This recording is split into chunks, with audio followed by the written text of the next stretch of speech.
दृष्टि न्यूज ओडिशा। आजादी का अमृत महोत्सव पालित जिलार सामग्रिक विकास पाई बहुत किछि करिबार अछि बोली कहचंती पद्मश्री शांति देवी। स्वाधीनतार 75 वर्ष अवसर में आजादी का अमृत सप्ताह महोत्सव पालित होईछि। एही कार्यक्रम जिला संस्कृति परिषदर अध्यक्ष सरोज कुमार मिश्र अध्यक्षतार आयोजित होइतिला। एही कार्यक्रम रे मुख्य अतिथि भाव में पद्मश्री शांति देवी उपस्थित होइता बेले सम्मानित अतिथि भाव में SP Vivekananda Sharma, PD DRDA Maheswar Chandra Nayak, अवसर प्राप्त प्राध्यापक व शिक्षाविद डॉक्टर दुष्मंत कुमार महांती, वरिष्ठ सांबादिक बादल कुमार दास, समाजसेवी गौरांग राउत मंचासीन होइतिले।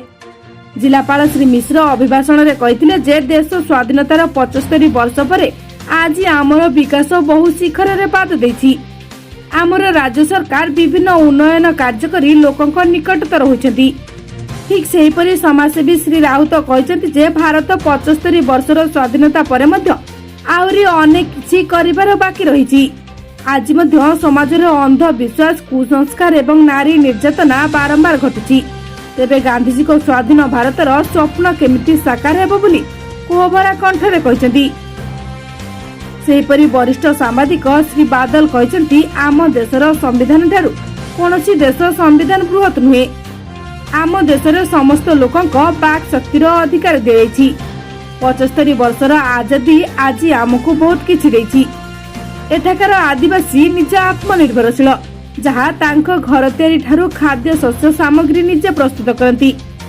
सेपरि शिक्षाविद श्री महांती कहते जड़े महिला मालिका बेबी हुईका कहले मो पाखरे पाठ नहीं किंतु मो बाक शक्ति अछि। एपरि आम देशर वैज्ञानिक माने काहाठारू ज्ञान कौशल न आनी निज ज्ञान कौशल रे विभिन्न क्षेपणास्त्र तैयारी करी देशर टेक रखिछथि। तेबे मुख्य अतिथि पद्मश्री शांति देवी कहछथि सरकार बहुत योजना करछथि किंतु लोकंक पाखरे पहुंची पारु नै। प्रतिदिन विभिन्न खबर कागज रे देखुछु केउ ग्राम को रास्ता नै तो आउ का पाखरे खाइबा को खाद्य नहीं। तेबे गांधीजी को स्वाधीन भारत रे केबे ही सब व्यवस्था सुधुरी जिवो। आमे केते स्वाधीन ताहा लोके जानिबा आवश्यक बोली कहिथिले। एही कार्यक्रम रे अतिथि मानकु जिलापाल द्वारा सम्मानित कराइछि।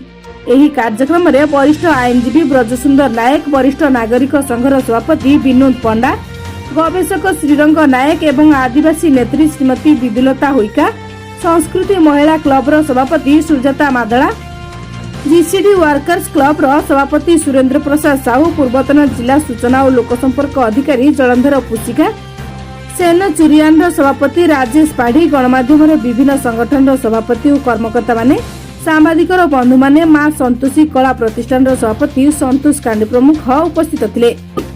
शेषे पीडी डीआरडीए श्री नायक समापन भाषण दे सभा सांग करथिले।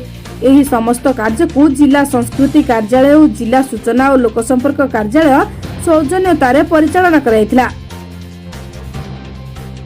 रायगड़ारू रिजनल ब्यूरो हेड रवि नायक रिपोर्ट, दृष्टि न्यूज ओडिशा।